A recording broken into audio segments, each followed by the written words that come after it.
Okay guys, so today finally we are in the end of our chapters. Jadi hari ini kita di akhir program ya, yang mana nanti kita akan belajar teknik terakhir untuk mengerjakan reading. Ada dua ya teman-teman, yaitu scan dan skim dan juga inference seperti itu. Jadi seperti yang kita pelajari kemarin di reading, teman-teman nanti dihadapkan dengan 50 pertanyaan yang harus diselesaikan dalam waktu 55 menit. Dan tidak disarankan teman-teman membaca teksnya dulu ya, kecuali kalau teman-teman ngambil teks yang lain. Contohnya hari ini tadi ada tes eh, ini ya, ITB, teman-teman, TOEFL-nya ITB, ILPT namanya. Nah, itu beda lagi karena harus scroll up, scroll down, itu beda ya. Jadi kalau di TOEFL nanti karena tampilannya itu setiap soal teman-teman bisa melihat teksnya, jadi jangan dibaca teksnya dulu. Nah, tapi kalau misalkan yang contohnya di ITB mungkin teman-teman ada juga yang beberapa tes juga hari ini. Nah, itu nanti disarankan untuk membaca teksnya dulu dengan cepat ya, memahami dengan cepat dan itu perlu latihan, teman-teman. Kemudian dijawab soalnya. Mungkin sesekali kita nanti akan perlu memastikan jawaban melihat teksnya lagi, jadi ke atas lagi gitu ya. Kemudian ke bawah, tapi lebih menguntungkan kalau kita membaca teksnya dulu kalau di soal TOEFL selain ITS. Tapi kalau di soal TOEFL yang ITS, saya sarankan untuk teman-teman membaca soalnya dulu baru membaca teksnya, gitu ya. Karena dari membaca soal dulu nanti, teman-teman akan tahu soal itu apakah cara mengerjakannya cukup membaca kalimat pertama di setiap paragraf atau istilah lainnya topik sentences yang kemarin kita pelajari ya, teman-teman. Atau teman-teman harus mencari dulu di dalam teks menggunakan teknik scan dan skim, ya, yaitu membaca cepat atau memahami dengan cepat sampai menemukan yang ditanyakan, seperti itu. Dan atau teman-teman harus membuat kesimpulan karena pertanyaannya itu mengenai informasi yang tersirat ya teman-teman. Jadi tidak ada di dalam teks tapi harus mencari petunjuk di dalam teks. Oke. Nah, seperti yang kita pelajari kemarin, membaca topik sentence atau kalimat pertama di setiap paragraf itu dipakai untuk menjawab pertanyaan yang menanyakan garis besar mengenai teks, yaitu main idea atau ide pokok ya. Kemudian idea organization, pengembangan ide, kemudian tone, purpose, sama course. Ya, itu adalah soal-soal yang menanyakan garis besar mengenai teks. Nah, tapi kalau pertanyaannya nanti mengenai informasi yang spesifik atau informasi kecil yang ada di dalam teks, maka teman-teman harus cari, ya.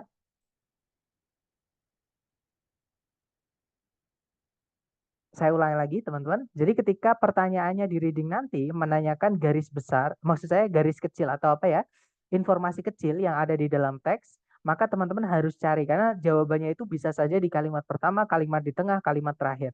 Gitu ya, teman bisa dimanapun di dalam teks seperti itu. Nah, tapi yang perlu teman-teman pahami, kalau di dalam soal TOEFL yang asli dari TS, yang TOEFL asli ya, teman-teman, soalnya itu nanti urutannya akan mengikuti urutan bacaan. Jadi misalkan soal nomor satu itu misalkan menanyakan eh, garis besar mengenai teks alias cara menjawabnya teman-teman baca kalimat pertama di setiap paragraf.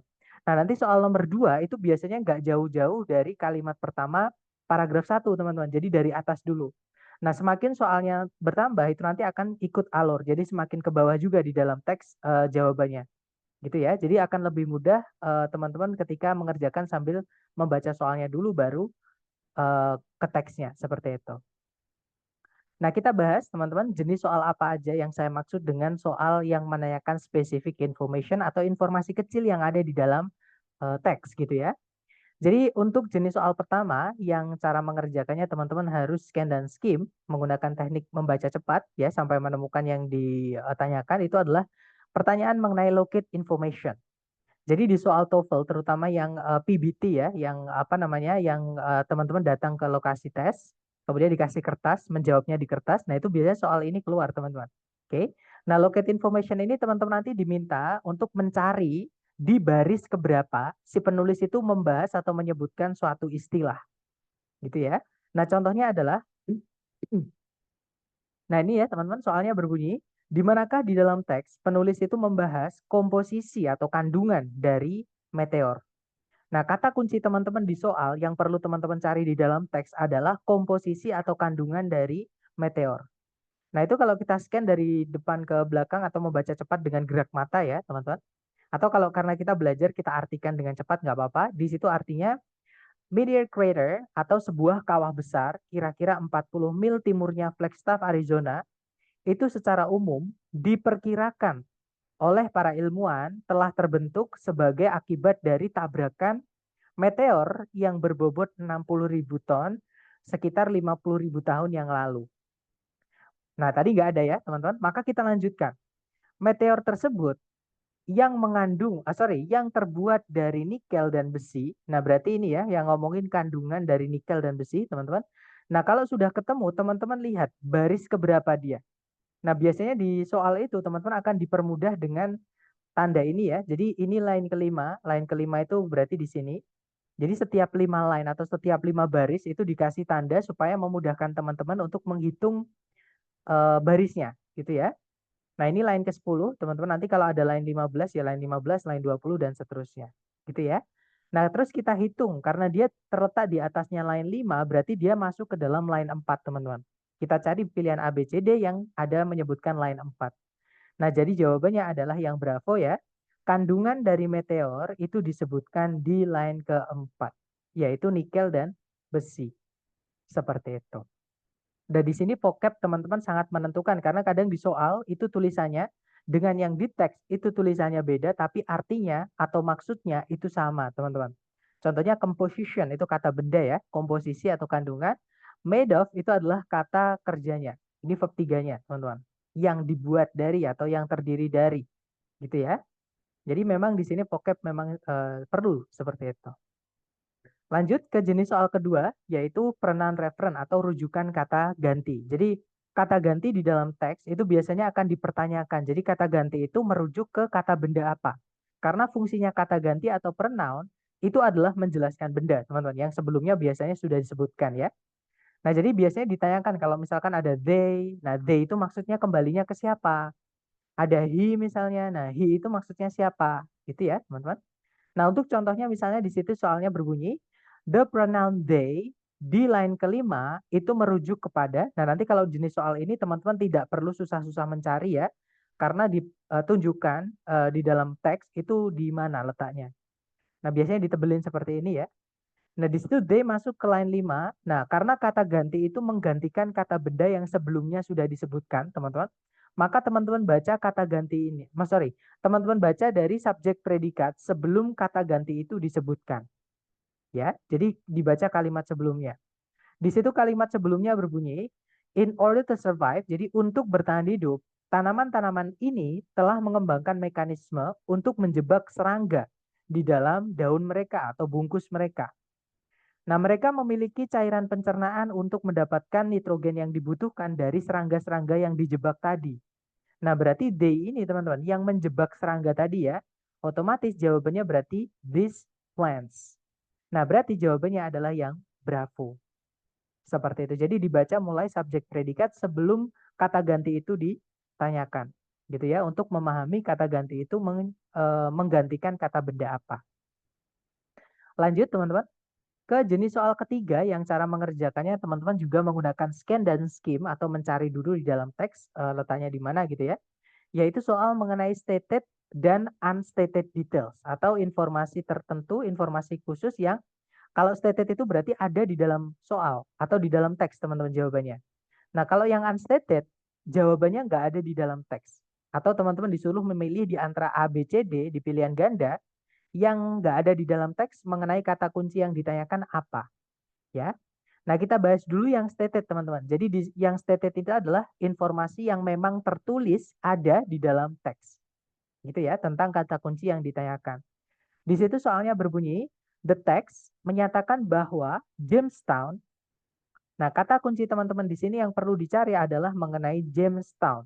Kalau kita scan dan skim, kita menemukan Jamestown di kalimat pertama akhir, teman-teman. Jadi di kalimat pertama tapi di akhir-akhirnya ini ya. Nah, berarti kita baca kalimat pertama. Di situ disebutkan, Williamsburg merupakan sebuah kota bersejarah di Virginia yang didirikan oleh para penjajah Inggris atau para kolonis Inggris di tahun 1633. Nah, 1633 ini adalah 26 tahun setelah penjajahan Inggris permanen pertama di Amerika dibangun atau dibuat di Jamestown. Nah, berarti Jamestown itu adalah tempat yang dibangun oleh penjajahan Inggris pertama ya, teman-teman, di Amerika, yaitu 26 tahun sebelum Williamsburg didirikan. Atau Williamsburg ini didirikan di tahun 1633, yaitu 26 tahun setelah Jamestown didirikan. Seperti itu. Nah, sekarang kita cocokkan dengan pilihan A, B, C, D. Yang alfa berbunyi, didirikan di tahun 1633. Bukan ya, karena yang didirikan di tahun 1633 itu bukan Jamestown, teman-teman, tapi Williamsburg. Oke, jadi kalau dihitung Jamestown itu didirikannya di tahun 16, kalau dikurangi 26 berarti berapa teman? 1607 ya. Jadi sorry, 1607 ya dibangunnya Jamestown itu. Ya, jadi yang alfa salah, teman-teman, karena yang dibangun 1633 Jamestown sedangkan yang Williamsburg sedangkan yang ditanyakan adalah Jamestown. Kalau yang Bravo didirikan 26 tahun setelah Williamsburg. Nah, ini kebalik. Yang ada Williamsburg itu didirikan 26 tahun setelah Jamestown. Berarti Bravo bukan ya, teman-teman. Nah, kalau yang Charlie merupakan koloni Inggris permanen pertama di Amerika atau penjajahan Inggris pertama di Amerika. Nah, ketemu ya, teman-teman. Jawabannya adalah yang Charlie. Seperti itu. Oke. Nah, itu adalah stated detail. Jadi jawabannya itu ada di dalam teks. Teman-teman tinggal nyari kata kunci yang ditanyakan di dalam teks, kemudian baca kalimatnya, pahami, cocokkan dengan pilihan A, B, C, D. Nah, sekarang kita ke yang unstated details, teman-teman. Nah, kalau unstated details itu jawabannya kita disuruh mencari yang tidak ada di dalam teks. Oke, mengenai kata kunci yang ditanyakan atau yang salah mengenai kata kunci yang ditanyakan. Nah, biasanya nanti ada kata not true atau biasanya except, teman-teman. True except gitu. Jadi semua di antara berikut ini benar mengenai kata kuncinya, kemudian except kecuali. Nah, berarti teman-teman kalau menemukan soal seperti itu artinya disuruh mencari yang salah atau yang tidak tepat mengenai kata kunci yang ditanyakan. Kalau menemukan soal seperti ini, teman-teman scan dan skim kata tersebut sampai pembahasannya. Jadi baca kalimat apapun dalam paragraf tersebut sampai pembahasannya itu beda, sampai pembahasannya bukan ngomongin itu lagi. Gitu ya, karena teman-teman harus mengeliminasi informasi yang keliru, bukan informasi yang benar. Oke. Nah, di situ soalnya berbunyi, yang manakah di antara pilihan A, B, C, D berikut ini yang tidak benar mengenai kata gadget? Kata kunci teman-teman di sini adalah kata gadget. Nah, kata gadget disebutkan di kalimat kedua ya, teman-teman. Nah, di situ kalimatnya berbunyi, kata gadget adalah salah satu dari kata yang demikian itu. Nah, kalau teman-teman pengen tahu arti dari demikian itu maksudnya bagaimana, maka harus dibaca kalimat pertama lagi, teman-teman. Kalimat pertama berbunyi, dalam bahasa Inggris ada banyak sekali macam-macam ungkapan yang berbeda yang orang gunakan untuk menamai sesuatu yang namanya itu tidak diketahui atau sementara dilupakan atau lupa sementara nggak ingat namanya apa gitu ya. Nah, kata gadget merupakan salah satu kata yang demikian itu, yaitu kata yang dipakai ketika kita nggak tahu benda itu namanya apa, atau kita lupa benda itu namanya apa, gitu ya. Kemudian, kata gadget itu pertama kali digunakan oleh para pelaut Inggris di tahun 1850-an dan mungkin datang dari kata berbahasa Prancis yaitu gacete, yang merupakan yang berarti sebuah kail kecil atau pancingan kecil gitu ya. Jadi kalau teman-teman mungkin ada yang hobi mancing atau yang tahu mancing itu ya, ada mata kail, nah itu bahasa Inggrisnya hook, teman-teman. Kait gitu ya. Kemudian dalam penggunaan sehari-hari, kata tersebut atau kata gadget itu memiliki sebuah makna yang lebih luas. Kata-kata yang lain, nah ini udah bukan ngomongin gadget, artinya teman-teman tidak perlu baca sisanya ya. Cukup pahami yang sudah kita temukan tadi, cocokkan dengan pilihan A, B, C, D yang mana yang tidak ada atau yang salah ya. Yang alfa di situ berbunyi, kata gadget itu pertama kali digunakan, sorry, kata gadget itu digunakan maksud saya untuk menamai sesuatu ketika namanya tidak diketahui. Tadi ada ya teman-teman, jadi kata gadget adalah salah satu kata yang demikian itu. Maksudnya, jadi merupakan kata-kata atau ungkapan yang orang-orang gunakan untuk menamai benda yang namanya tidak tahu. Gitu ya, jadi yang alfa bukan teman-teman. Kalau yang bravo, kata gadget itu digunakan di awal abad ke-19. Nah, jawabannya adalah yang bravo ya, teman-teman. petunjuk teman-teman tadi adalah yang digarisbawahi di teks itu. Jadi di situ disebutkan it was first used by British sailors in the 1850s. Jadi kalau diartikan kata gadget itu pertama kali digunakan oleh para pelaut Inggris di tahun 1850-an. Nah, tahun 1850-an itu bukan awal abad ke-19, teman-teman, tapi di pertengahan. Gitu ya. Nah, jadi sebenarnya di soal itu salahnya cuma di kata at the beginning. Oke, jadi bukan di awal-awal. Kalau di awal-awal harusnya di 1800 sampai 1810 mungkin ya, teman-teman. Tapi ini sudah di 1850-an, artinya sudah di pertengahan abad ke-19. Jadi harusnya bukan it was used at the beginning, tapi it was used in the middle of the 19th century. Seperti itu. Jadi jawabannya yang Bravo ya, teman-teman. Kalau yang Charlie kenapa benar? Maksudnya kenapa bukan itu jawabannya? Di situ disebutkan kata gadget itu kemungkinan besar datang dari kata dalam bahasa Prancis. Tadi ada ya, teman-teman. Jadi dan kemungkinan datang dari French word yaitu gacete. Jadi dia datang dari kata bahasa Prancis yaitu gacete yang artinya small hook tadi, teman-teman. Ini berarti bukan itu karena ada di dalam teks. Kalau yang delta, penggunaan pertama kalinya itu adalah oleh para pelaut Inggris. Nah, tadi juga ada, teman-teman. Pertama kali digunakan oleh para pelaut Inggris. Jadi yang delta bukan karena di teks ada ya, yang ditanyakan tadi adalah yang tidak ada atau yang tidak benar tentang kata kunci yaitu kata gadget. Seperti itu. Nah, itu adalah unstated detail, jadi diingat-ingat kalau menemukan not true atau except misalnya, nah itu berarti teman-teman diminta mencari yang salah di antara pilihan A, B, C, D mengenai kata kunci yang ditanyakan. Oke? Jadi cara mengerjakannya dibaca semua informasi tentang kata kunci yang ditanyakan di dalam sebuah paragraf di mana kata itu disebutkan sampai kalimatnya tidak membahas kata kuncinya lagi, kemudian teman-teman hubungkan dengan pilihan A, B, C, D. Cari yang tidak ada. Gitu ya. Kemudian yang terakhir, yang cara mengerjakannya teman-teman bisa menggunakan scan dan skim adalah soal vocabulary atau soal yang menanyakan kata apa namanya persamaan kata gitu ya teman-teman atau definisi dari sebuah kata. Nah biasanya definisi itu bisa saja yang langsung definisi literal atau tersurat ya. Ada juga yang idiomatik teman-teman atau yang kita harus menghubungkan dengan konteks gitu ya. Atau istilahnya itu biasanya technical terms atau apa namanya istilah khusus gitu ya. Nah, jadi cara mengerjakannya, kalau teman-teman sudah tahu artinya dan di pilihan ganda itu cuma satu persamaan katanya, nggak ada yang lain, ya sudah berarti jawabannya cuma yang itu, teman-teman. Oke? Nah, tapi kalau teman-teman kebetulan tidak tahu arti dari kata yang ditanyakan, teman-teman bisa gunakan cara yang ini. Oke? Jadi misalkan teman-teman baca dulu di soal, cari kata kunci yang ditanyakan ya. Di situ soalnya berbunyi, an incumbent in line one is most likely, kalau diartikan incumbent di line pertama, kemungkinan besar adalah atau merupakan. Nah, berarti teman-teman ditanyain tentang pengertian dari incumbent di line pertama. Ya, nah cara mengerjakannya teman-teman baca kalimat sebelum kalimat yang mengandung kata ini. Jadi sebenarnya kalau ini ada kalimat sebelumnya, teman-teman baca kalimat sebelumnya.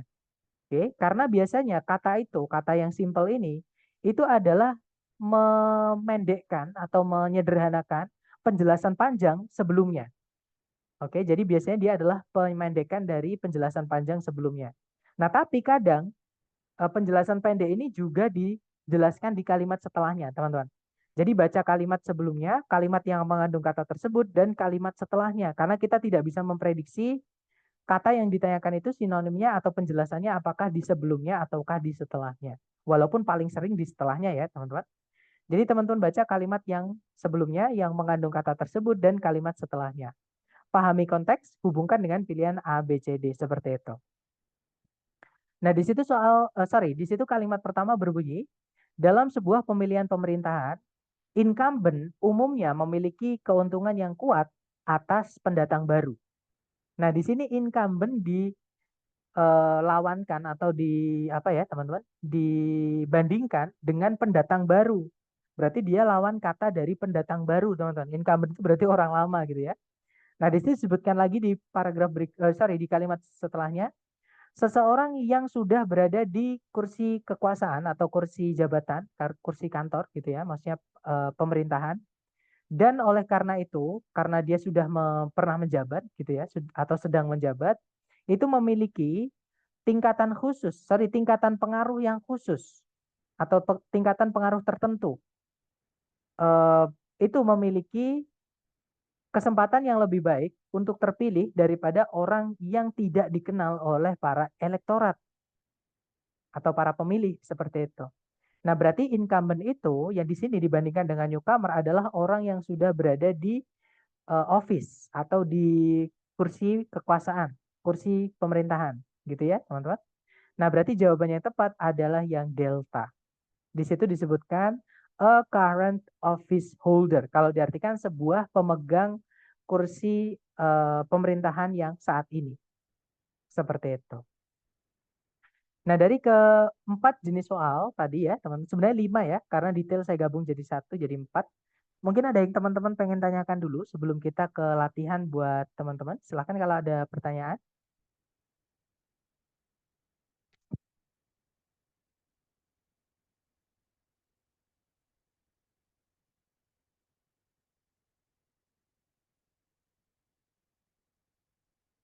Sepertinya nggak ada ya, teman-teman.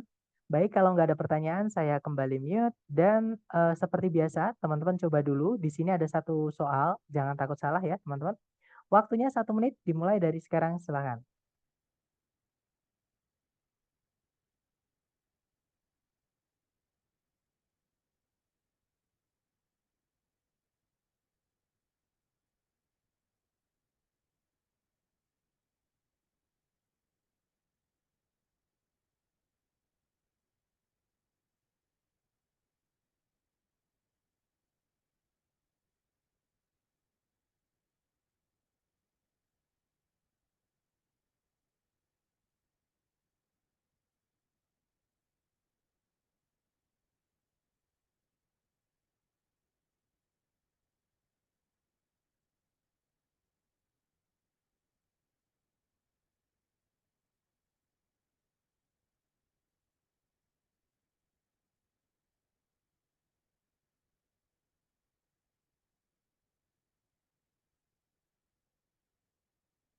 Oke, waktunya habis. Silakan jawabannya teman-teman boleh dikirim di chat. Kemudian kita bahas bareng ya.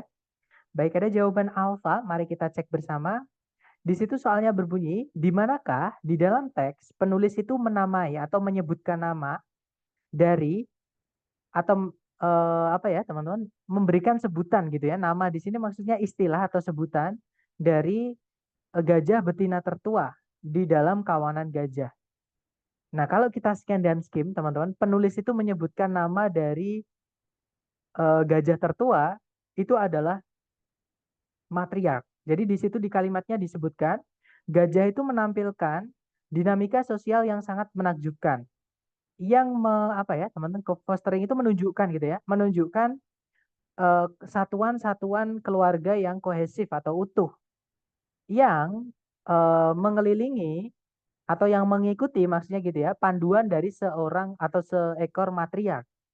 Nah, matriark itu apa? Di kalimat sebelumnya disebutkan this elder female, jadi betina tertua ini atau betina ketua ini yang biasanya yang paling berpengalaman dan paling berpengetahuan assumes a leadership itu berarti apa ya, berperan atau mengambil peran kepemimpinan di dalam kawanan tersebut. Jadi istilah gajah betina tertua yang memimpin kawanan gajah itu adalah matriark, yang mana dia disebutkan di line kedua, ya. Nah, jadi jawabannya adalah yang alpha, teman-teman.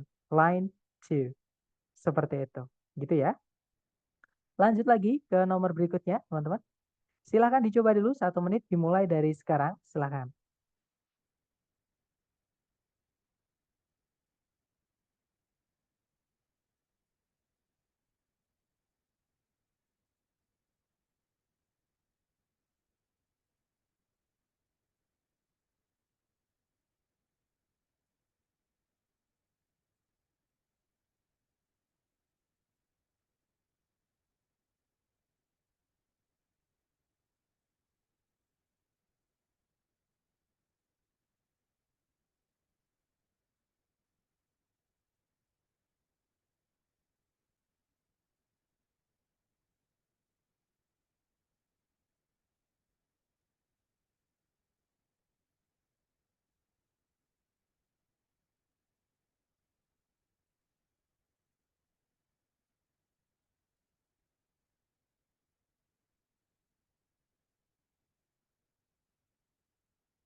Oke, waktunya habis, teman-teman. Yang sudah nemu jawaban boleh dikirim di chat ya. Kemudian kita bahas bareng. Jangan takut salah. Sedapatnya teman-teman dulu, nanti kita bahas bareng. Oke, ada jawaban Charlie, ada juga jawaban Delta. Mari kita cek bersama ya. Seperti biasa, kita baca soalnya dulu kalau di reading. Di situ soalnya berbunyi, berdasarkan paragraf ketiga, bagaimanakah antosianin itu berbeda dari pigmen tanaman-tanaman yang lain? Nah, jadi paragraf ketiga, kemudian kata kunci teman-teman adalah perbedaan dari antosianin dengan pigmen yang lain. Atau antosianin itu bedanya apa dengan pigmen tanaman yang lain. Nah, kalau teman-teman scan dan skim di paragraf ketiga itu dibahas di mulai kalimat kedua. Kalimat kedua berbunyi, tidak seperti klorofil dan karotenoids, antosianin, nah ini kan ada kata tidak seperti, berarti berbeda ya teman-teman.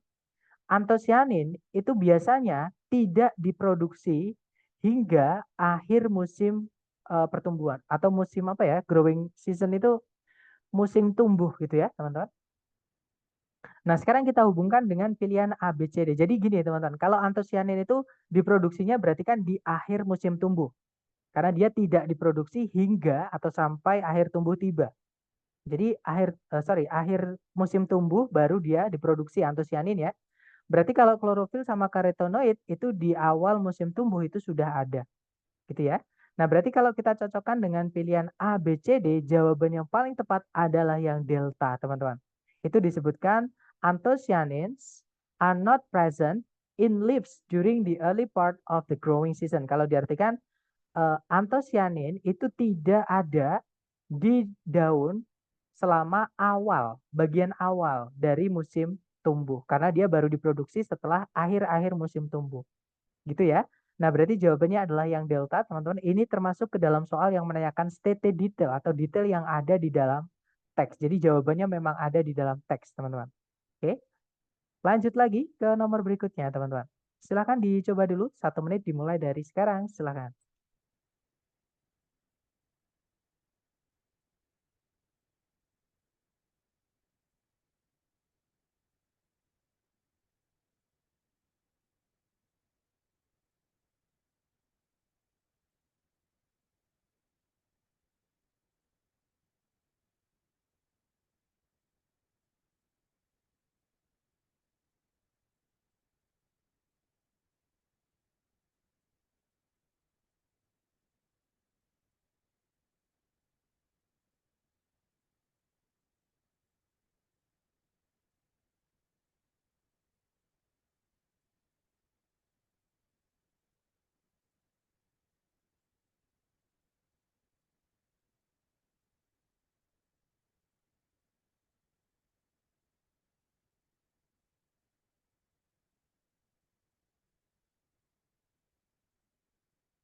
Oke, waktunya habis, teman-teman. Dan yang sudah nemu jawaban, monggo dikirimkan jawabannya di chat ya. Kemudian kita bahas bareng. Dan saya lihat ada jawaban alfa. Dan saya lihat semuanya menjawab alfa ya. Mari kita cek bersama. Seperti biasa dibaca soalnya dulu. Di situ soalnya berbunyi, kata it itu merujuk kepada, nah ini pronoun referen teman-teman. Ada kata ganti yaitu it dipertanyakan merujuk kepada siapa. Jadi rujukan kata ganti. Kata ganti itu menggantikan siapa. Nah, kita baca subjek predikat sebelumnya, sebelum kata itu disebutkan. Nah, subjek predikat sebelumnya itu sebelum conjunction itu, teman-teman. Berarti kita baca kalimatnya ya. Di situ kalimatnya berbunyi, batu bara itu terbentuk ketika tanah gambut secara memadai atau secara cukup itu terkompresi atau tertekan oleh beban-beban yang tumbuh di atasnya untuk memaksa air dan zat-zat yang lain itu keluar darinya. Saya ulang lagi ya, teman-teman. Batu bara itu terbentuk ketika tanah gambut itu tertekan oleh beban-beban di atasnya, entah tanah dan lain-lain gitu ya, untuk memaksa air atau yang memaksa air akhirnya gitu ya, dan zat-zat yang lain itu keluar darinya. Berarti nya di sini ini yang dikompres tadi teman-teman, yang ditekan tadi akhirnya air keluar darinya, gitu kan? Nah yang ditekan tadi itu adalah pit atau tanah gambut. Nah jadi jawaban yang paling tepat untuk soal ini adalah pit. Nah tanah gambut yang ditekan akhirnya air dan keluar dari dalamnya, dari dalam tanah gambut tersebut, akhirnya meninggalkan sebuah massa karbon yang dipadatkan atau yang padat gitu ya, karena air dan zat-zat lainnya keluar, jadi tinggal karbon saja. Nah, jadi it di sini itu adalah gambutnya ya, teman-teman, atau pitnya. Jadi jawaban yang tepat untuk soal ini adalah yang Bravo. Karena kalau sudah ada di coal atau batu bara ya nggak ada air seperti itu. Gitu ya. Lanjut lagi teman-teman ke nomor berikutnya. Silahkan dicoba dulu, waktunya 1 menit, dimulai dari sekarang, silahkan.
Alright guys, thumbs up dan silahkan jawabannya teman-teman dikirim di chat ya.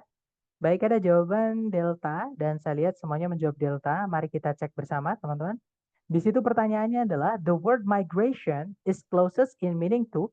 Nah, migration itu jadi gini, keuntungan bahasa Inggris dan bahasa Indonesia adalah banyak kata yang artinya mirip, teman-teman.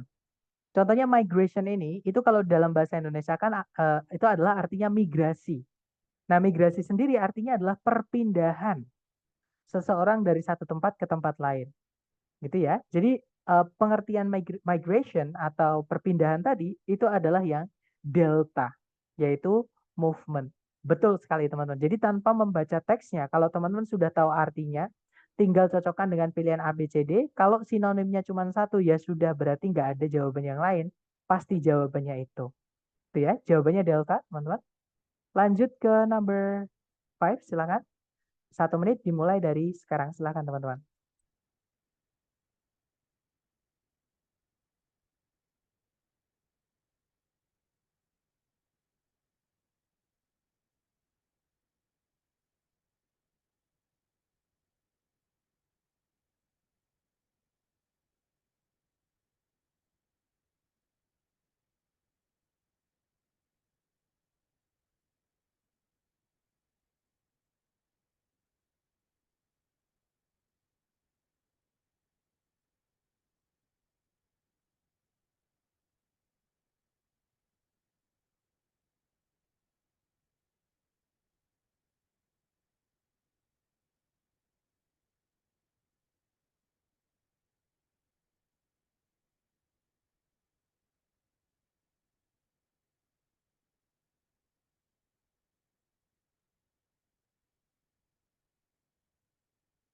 Oke, waktunya habis. Teman-teman, silakan boleh dikirim jawabannya di chat. Kemudian kita bahas bareng ya.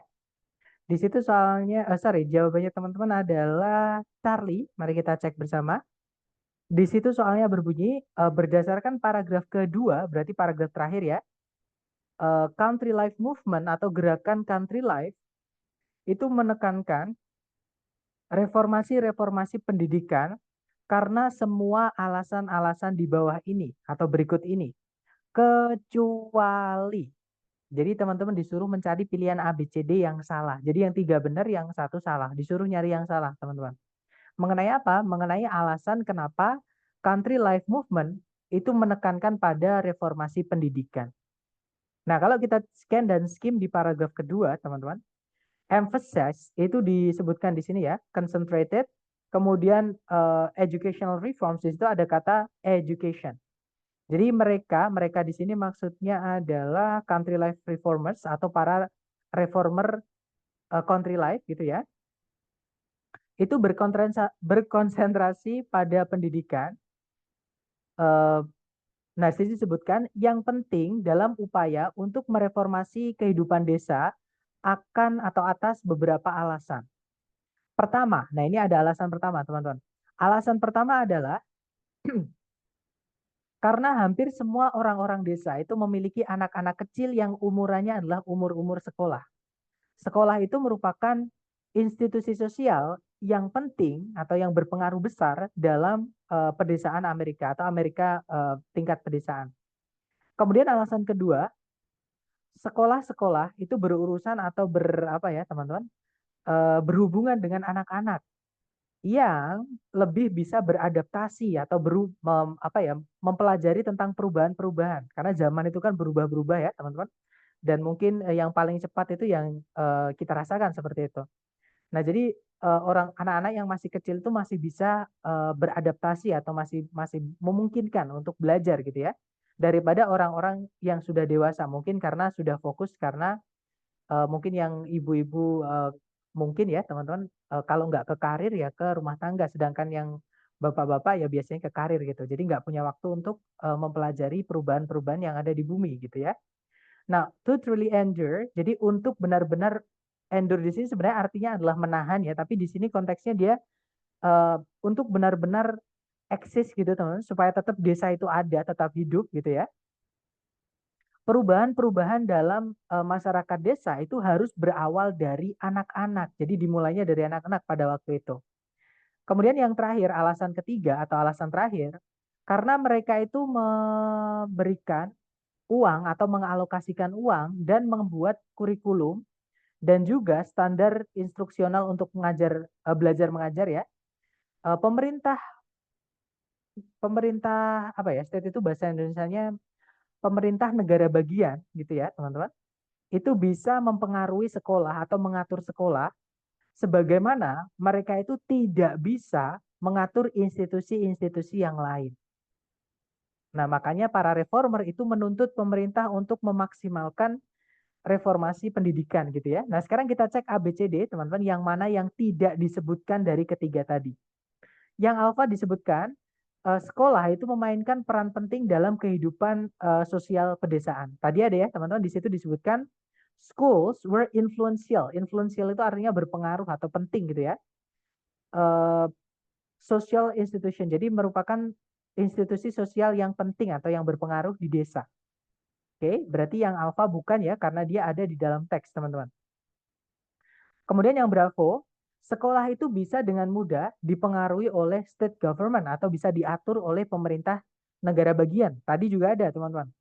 Di situ disebutkan state governments could influence schools. Jadi pemerintah negara bagian itu bisa mengatur sekolah atau menentukan sekolah itu bagaimana. Gitu ya. Berarti yang Bravo bukan, teman-teman. Kalau yang Charlie, anak-anak yang didaftarkan di sekolah mampu untuk membuat perubahan-perubahan lebih siap atau lebih mudah daripada orang dewasa. Nah, tadi juga ada teman-teman di situ disebutkan kalau anak-anak itu lebih mudah beradaptasi daripada orang dewasa. Maksudnya beradaptasi itu mengikuti perubahan gitu ya. Jadi beradaptasi dengan perubahan-perubahan zaman gitu, teman-teman. Jadi mereka lebih bisa atau siap belajar daripada orang dewasa. Berarti Charlie bukan ya, teman-teman. Nah, jadi jawaban yang tepat pasti adalah yang delta. Di situ yang delta disebutkan few rural children were able to attend school regularly. Nah, di sini yang bikin salah adalah kata few, teman-teman. Few, kalau nggak ada e-nya, few aja itu artinya sedikit. Jadi ini kalau diartikan, sedikit anak-anak pedesaan itu yang bisa datang ke sekolah secara rutin. Nah, ini kebalikan dari yang disebutkan alasan pertama tadi, teman-teman, bahwa banyak sekali orang-orang desa memiliki anak-anak kecil yang umurannya adalah umur-umur sekolah, alias mereka harusnya bisa pergi ke sekolah. Gitu ya. Jadi yang delta adalah jawabannya karena dia yang tidak tepat mengenai alasan eh, apa social reform atau country life movement itu berfokus pada educational reform seperti itu. Oke, jadi jawabannya yang delta, teman-teman. Lanjut lagi ke nomor berikutnya. Silakan, waktunya 1 menit dimulai dari sekarang. Silakan, teman-teman.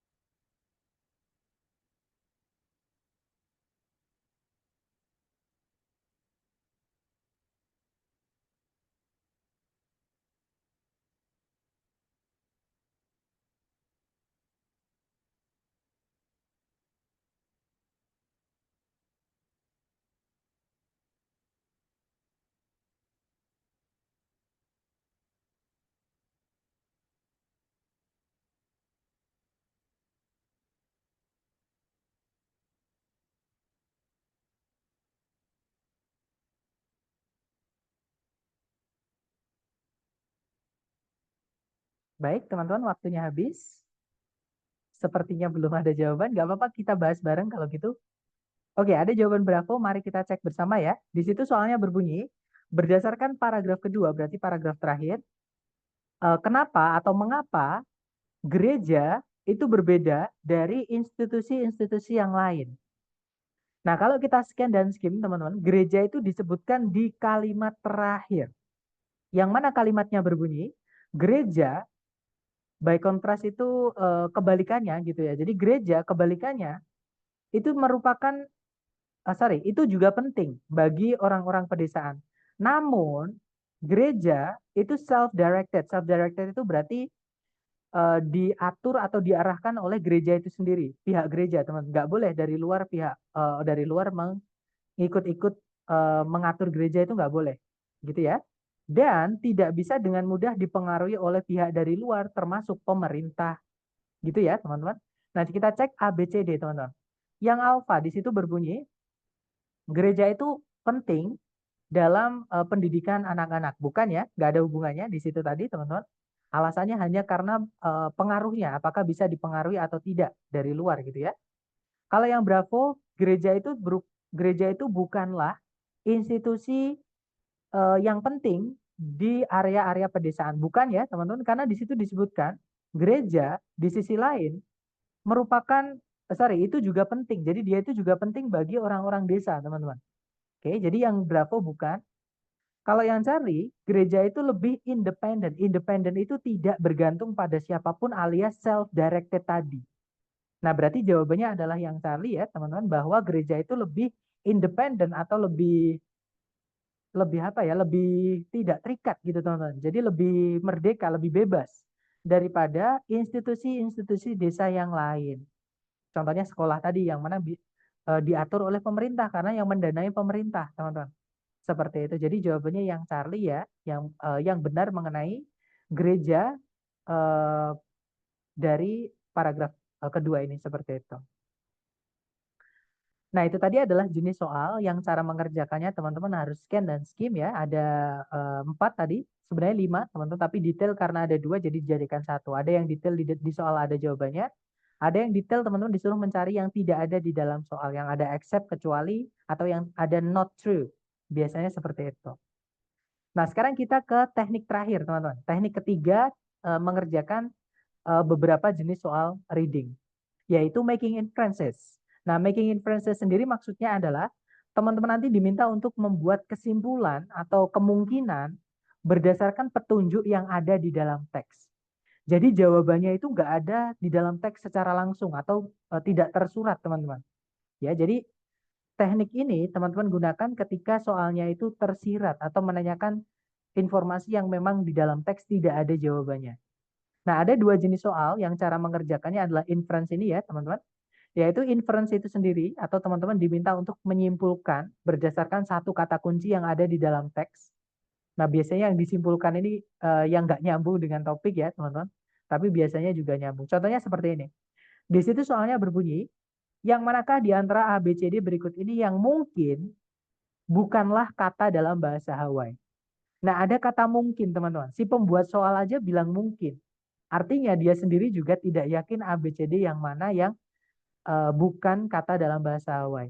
Kenapa? Karena kalau teman-teman cek A, B, C, D, mahalo, mahi-mahi, neklea di teks, itu teman-teman tidak akan menemukannya.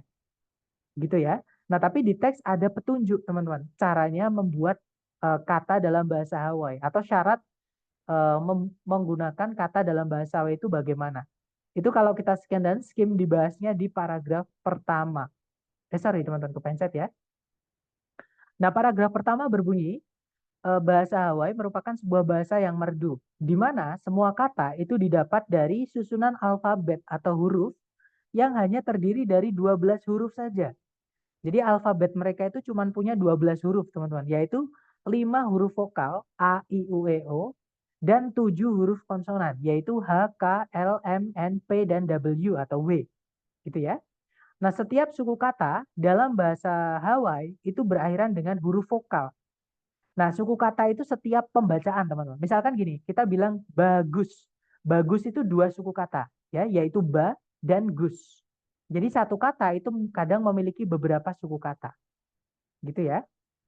Nah, kemudian dua huruf konsonan itu tidak boleh gandeng, nggak boleh ketemu bareng, gitu ya. Nah, dari petunjuk ini tadi kita cek jawaban A, B, C, D yang mana yang tidak mengikuti aturan yang sudah kita baca.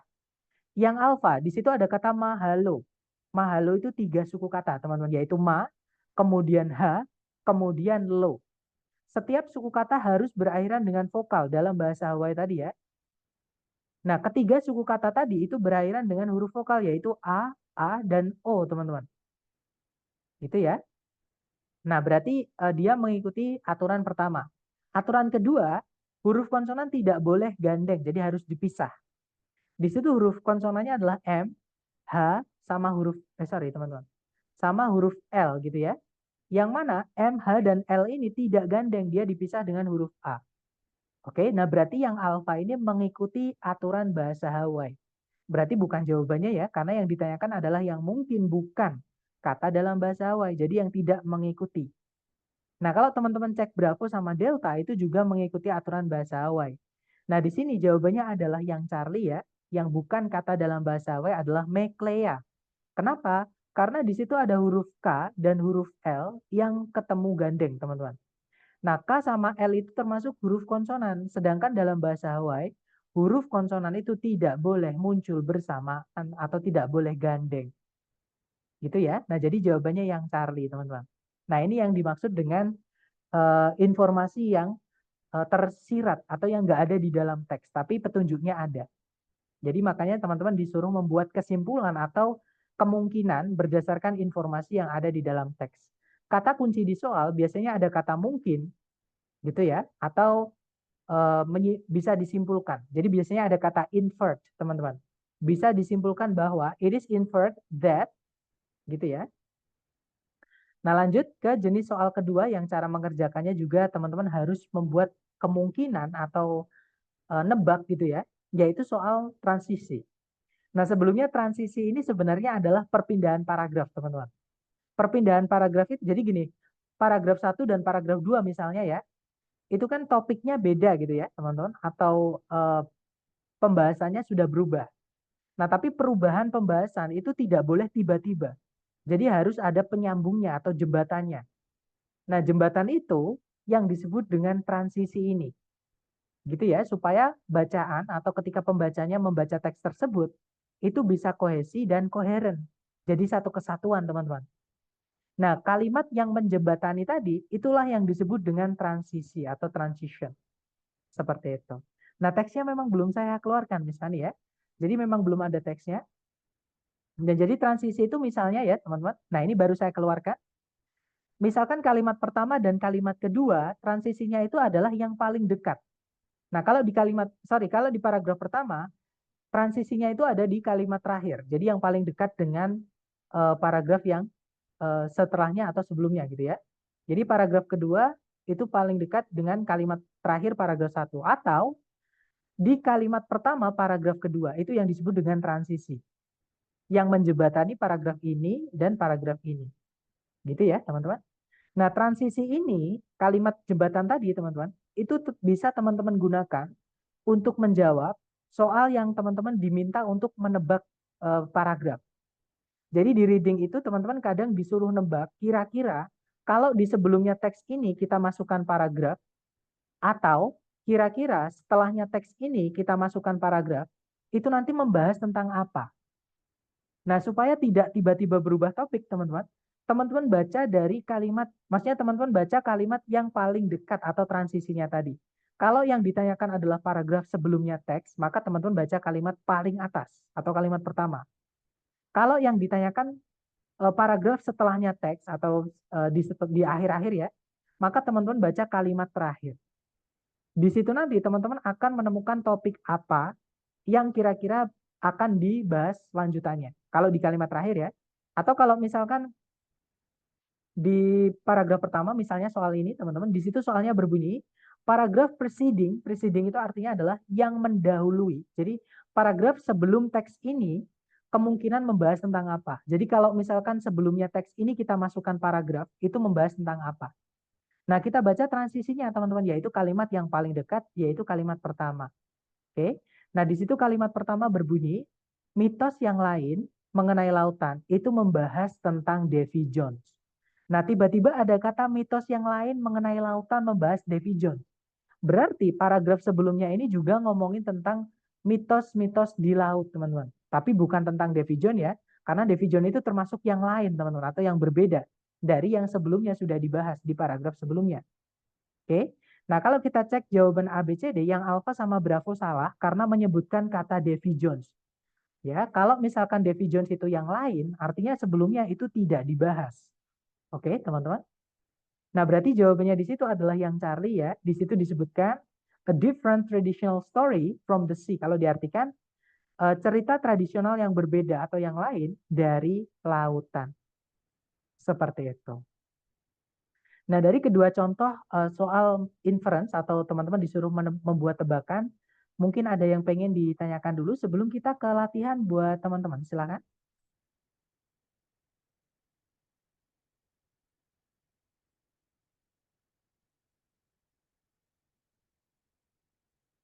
Sepertinya nggak ada ya, teman-teman. Baik, kalau nggak ada, saya mute kembali, teman-teman ya, supaya nanti ketika latihan teman-teman bisa nyaman mengerjakan tidak ada suara bocor. Nah, baik, teman-teman coba dulu, boleh buka kamus karena memang kunci dari inference ini adalah vocab ya. Jangan takut salah, teman-teman coba dulu, waktunya 1 menit dimulai dari sekarang, silakan.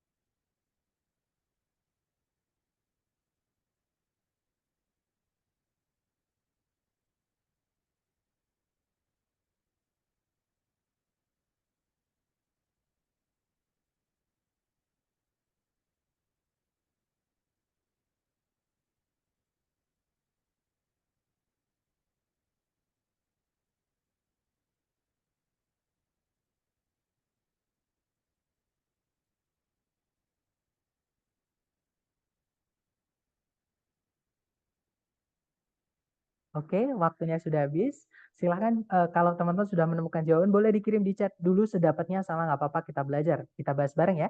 Dan saya lihat di chat ada jawaban Bravo dan juga Charlie, ada juga Delta. Kita cek bersama, teman-teman. Di situ soalnya berbunyi, the paragraph preceding this passage most probably discusses.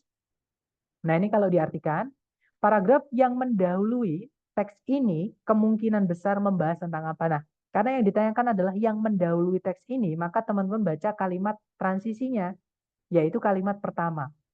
Kalimat pertama berbunyi, meskipun elang gundul adalah salah satu simbol kebangsaan Amerika Serikat, elang gundul bukanlah satu-satunya. Nah, kalau misalkan ada orang tiba-tiba bilang, meskipun elang gundul bukanlah sebuah, sorry, meskipun elang gundul bukanlah, sorry, meskipun elang gundul adalah salah satu gitu ya, simbol nasional atau kebangsaan Amerika Serikat, elang gundul itu bukanlah satu-satunya. Nah, berarti orang itu sebelumnya sudah membahas tentang apa? Kayak gitu, teman-teman. Kalau di kita logika ya, atau kalau kita analogi.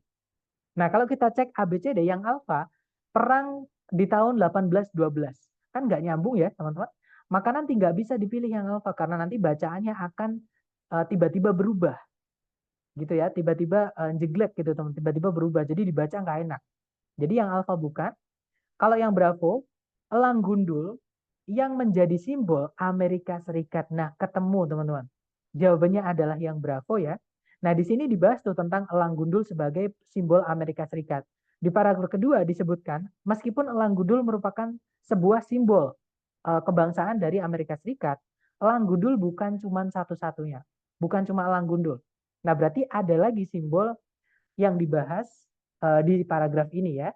Karena elang gundul sudah dibahas di paragraf sebelumnya. Oke, jadi jawabannya yang Bravo, teman-teman. Seperti itu. Oke. Lanjut lagi ke soal berikutnya, teman-teman. Dicoba lagi, jangan takut salah. 1 menit dimulai dari sekarang, silahkan.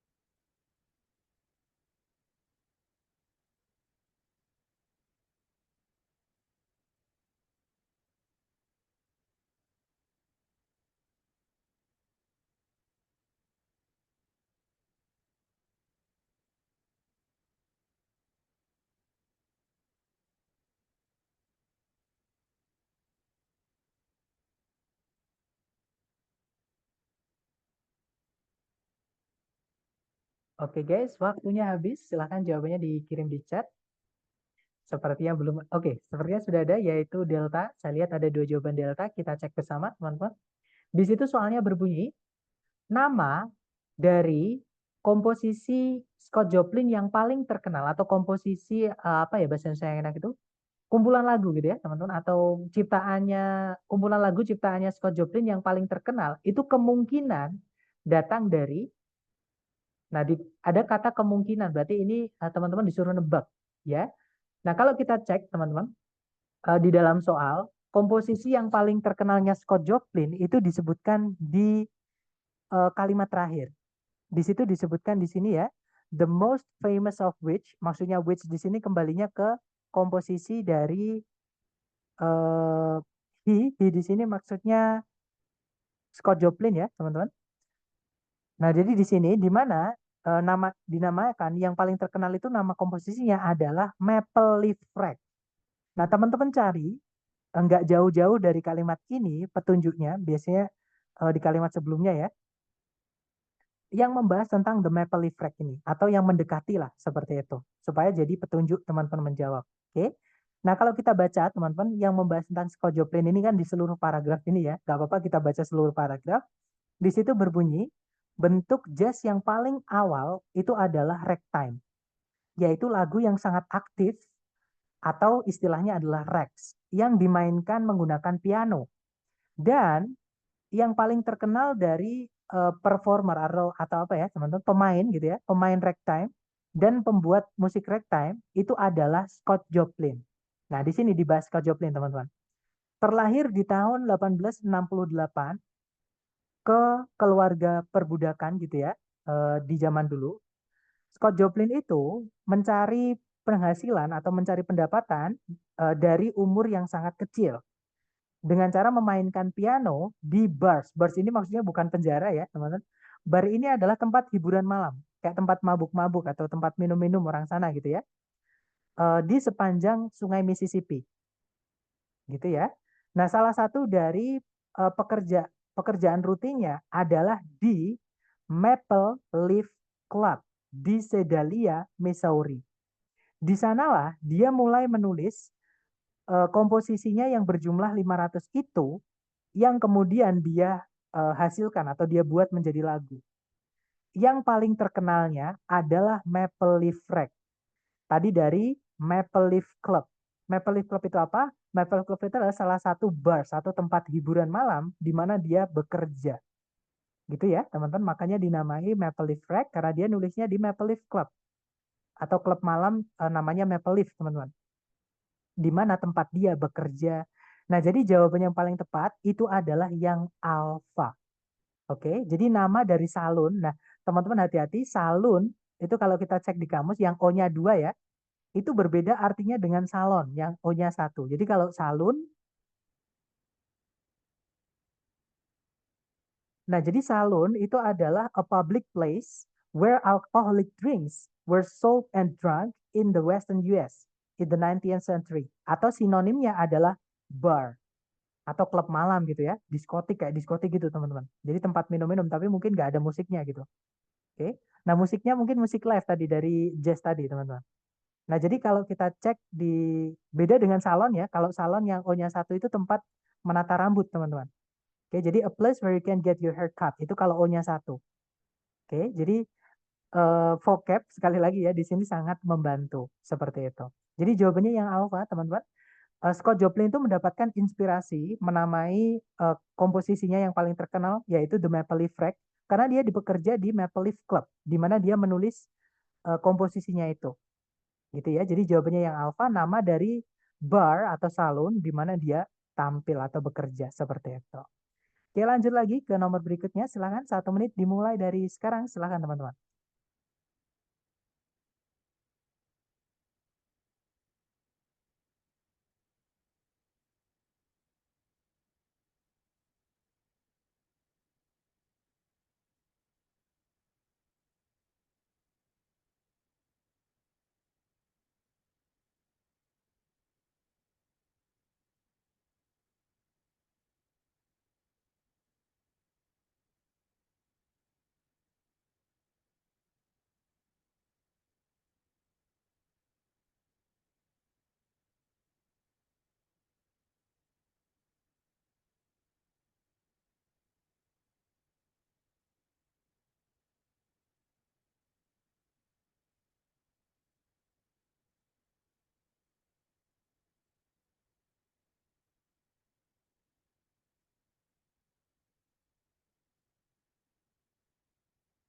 Oke, waktunya habis dan saya lihat teman-teman ada yang menjawab Bravo, ada yang menjawab Charlie, dan ada juga yang menjawab Delta. Mari kita cek bersama, teman-teman. Di situ soalnya berbunyi paragraf yang mengikuti atau paragraf setelah teks ini kemungkinan membahas tentang apa. Nah, berarti kalau misalkan setelah teks ini dikasih paragraf, itu paragrafnya tentang apa. Nah, berarti kita baca kalimat terakhir, teman-teman. Transisinya di situ ya. Di situ disebutkan, di sanalah atau di Maple Leaf Club, eh, dia atau Scott Joplin itu mulai menulis komposisinya yang berjumlah lebih dari 500 itu, yang kemudian dia hasilkan menjadi lagu. Nah, kemudian yang paling terkenalnya itu adalah Maple Leaf Rag. Nah, yang paling terkenalnya itu apa? Yaitu komposisinya, teman-teman. Jadi, kalimat terakhir ini fokus ke komposisinya. Oke, jadi paragraf setelahnya teks ini pasti ngomongin tentang komposisi-komposisi dari Scott Joplin. Nah, jadi jawaban yang paling tepat adalah yang Charlie, teman-teman. Oke, nah saya jelaskan kenapa yang Bravo dan yang Delta salah, teman-teman. Karena ada yang menjawab Bravo, Maple Leaf Club itu sudah dibahas di kalimat sebelum kalimat terakhir. Kalau di sini ngomongin Maple Leaf Club lagi, teman-teman, nanti alurnya jadi maju mundur. Ya, sudah ganti topik, kembali lagi ke topik itu, jadi diulang lagi. Yang mana nggak bisa, kalau di reading itu tidak konsisten, atau alurnya nanti nggak jelas, teman-teman. Nggak bisa ya, jadi yang Bravo nggak boleh. Kalau yang Delta, kehidupan Scott Joplin itu juga sudah dijelaskan di paragraf ini, mulai dari dia lahir, dari sini ya, sampai dia bekerja. Nah, semakin ke belakang itu semakin menyempit informasinya. Ya, semakin ke belakang ngomongin tentang komposisinya Scott Joplin. Nah, berarti di sini di kalimat pertamanya nanti itu pasti nggak jauh-jauh dari komposisi dari Scott Joplin supaya bacaannya itu enak, teman-teman. Oke, jadi kalau kita pilih yang Delta, itu adalah pengulangan dari paragraf kedua. Padahal ini sudah bukan ngomongin kehidupan Scott Joplin, sudah pindah ke karyanya. Seperti itu. Jadi Delta tidak bisa karena nanti ada pengulangan informasi. Jadi maju mundur teman-teman alurnya.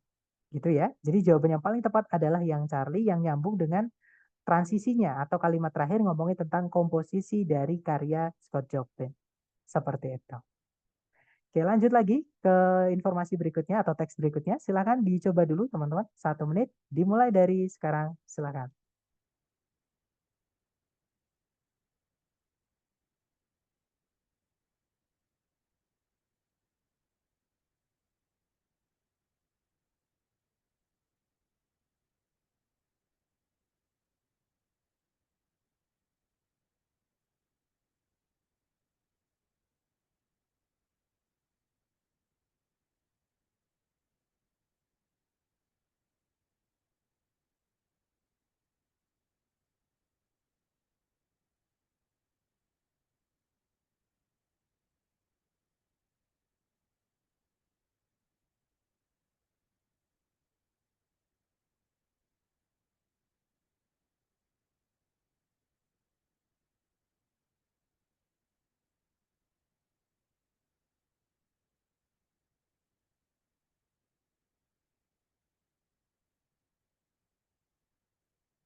Oke, waktunya habis teman-teman. Dan saya lihat belum, oke ada jawaban Charlie, mari kita cek bersama ya. Seperti biasa dibaca soalnya dulu, di situ soalnya berbunyi, apa yang bisa disimpulkan atau ditarik kesimpulan dari dalam teks mengenai jumlah dari batu bara yang sedang dibuat di zaman modern dibandingkan dengan jutaan tahun yang lalu gitu ya teman-teman. Nah kalau kita cek di situ, kita cek ya, kita scan dan skim. Soal ini itu merujuk pada kalimat terakhir atau paragraf terakhir, bukan kalimat terakhir, teman-teman. Itu ngomongin tentang jumlah batu bara yang diciptakan di zaman modern. Nah, itu kalau disebutkan ya di paragraf terakhir, cadangan-cadangan batu bara dan minyak bumi yang besar itu sebenarnya masih ada di dalam tanah, masih ada ya, teman-teman. Tapi risiko eh, itu semakin meningkat secara stabil atau maksudnya secara pasti gitu, teman-teman. Entah itu dalam hal keuangan yang maksudnya mahal ya, semakin mahal dan juga resiko terhadap lingkungan. Jadi semakin berbahaya juga kalau diambil. Nah, kemudian tampungan-tampungan atau apa ya, eh, cadangan-cadangan yang mudah diakses itu telah diakses atau telah dieksploit atau diambil gitu ya. Dan yang baru itu akan mahal untuk dicari dan juga dikerjakan atau diproses. Seperti itu. Nah, berarti jawabannya teman-teman adalah betul sekali. It is less. Jadi kalau disimpulkan kan jadinya karena di situ disebutkan zaman dulu itu gampang banget nyarinya, teman-teman. Kalau sesuatu yang mudah dicari itu kan berarti jumlahnya abundant atau banyak gitu ya. Nah, semakin ke sini jumlahnya semakin sedikit atau semakin susah dicari. Nah, otomatis jumlahnya kan semakin sedikit. Nah, berarti jawabannya adalah yang Charlie seperti itu. Betul. Nah, itu tadi adalah jenis-jenis soal yang cara mengerjakannya teman-teman harus membuat kesimpulan atau menarik kesimpulan dan juga scan dan skim ya, yang teknik kedua tadi teman-teman. Jadi ada kesimpulannya ada 3 cara mengerjakan reading. Sambil saya absen kalau teman-teman ada bertanya boleh tulis di chat ya, sambil saya absen sambil saya jelaskan teman-teman. Jadi kesimpulannya adalah untuk mengerjakan soal reading itu ada 3 cara. Kalau misalnya soalnya yang teman-teman kerjakan itu menanyakan garis besar mengenai teks, teman-teman baca kalimat pertama di setiap paragraf, karena disitulah letak dari topik sentences. Nah, tapi kalau soalnya menanyakan informasi-informasi kecil di dalam teks, maka teman-teman harus gunakan scan dan skim. Dan setelah scan dan skim, itu ada juga jenis soal yang teman-teman harus nebak jawabannya, karena di dalam teks itu nggak ada tertulis secara langsung. Yang ada hanya petunjuknya saja. Seperti itu. Dan memang untuk rekognisi di dalam reading ini adalah rekognisi soal, teman-teman. Kalau teman-teman bisa mengenali apakah soal itu menanyakan garis besar mengenai teks ataukah specific information, maka akan memudahkan teman-teman untuk memilih 3 teknik tadi. Apakah harus cukup baca kalimat pertama di setiap paragraf, apakah harus dicari dulu di dalam teks pakai scan dan skim, atau teman-teman harus mencari clue atau petunjuk di dalam teks untuk menjawab soalnya. Seperti itu. Nah, mungkin ada pertanyaan dari teman-teman sebelum kita tutup, silakan.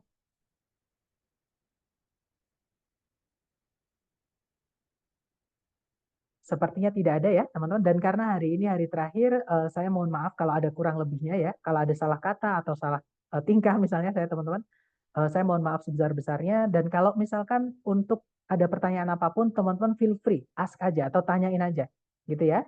Untuk ujian, teman-teman mohon standby di grup karena ujian nanti diberikan langsung atau kewenangan pihak lembaga. Jadi saya tidak punya akses, juga tidak punya kewenangan kapan tesnya, kapan misalkan teman-teman belum tes, saya harus bagaimana, saya nggak bisa teman-teman. Ya, jadi tips dari saya ketika tes dibuka, teman-teman langsung aja ambil dulu sekali untuk mengetes kemampuan teman-teman dan untuk mengklaim reward atau penghargaan buat teman-teman yang selalu hadir di kelas. Nanti silahkan japri nama Zoom teman-teman di saya gitu ya. Nanti saya akan cek dulu di absensi. Kalau memang benar-benar teman-teman selalu hadir, akan saya kirimkan pembahasan ujian dari lembaga. Tapi kalau misalkan teman-teman misalkan ada absen, misalkan sekali pernah nggak masuk, nah maka tenang aja, tetap bisa ikut kelas pembahasan apa namanya tes dari lembaga dengan cara mengikuti kelas ekstensi. Dan di kelas ekstensi tadi nanti kita juga akan membahas soal-soal yang asli dari ITS yang saya dapat baru-baru ini, teman-teman. Karena siapa tahu teman-teman akan mendapatkan soal yang sama ketika teman-teman tes dalam waktu yang dekat ini. Seperti itu. Nah, untuk daftar kelas ekstensi, nanti silakan teman-teman japri aja ya untuk saya berikan prosedurnya seperti itu.